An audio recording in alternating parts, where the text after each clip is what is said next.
Има деца натровени с парацетамол, защото имало някакво такова предизвикателство, кой ще изпие повече парацетамоли, което е живо отравяне. И това нещо вече тръгва като сред децата като някаква мода. Я да видим сега кой е по-силен, кой е по-здрав, кой повече ще направи. От това нещо как да бъдат предпазени?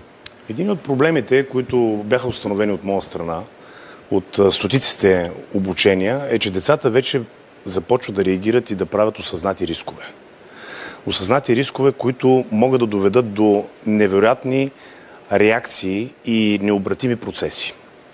Притеснителното не е в това, че се констатира. Притеснителното е, че мерки няма. Какви да са тия мерки? Мерките винаги са най-простичките, откакто ние съществуваме. Обучение. Обучение и придобиване на знания и информираност какви са рисковете и как можем да се справим с тях.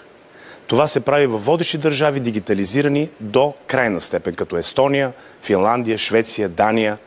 Тези държави обучават своите деца от ранна детска възраст. Какъв тип е? Как протича едно такова обучение в тези държави? Различен подход. Някои от държавите възприемат игрите.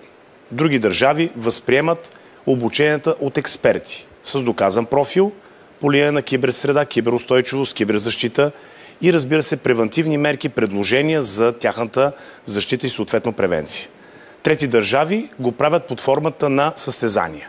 Зависи как и какъв модел се избере и кога.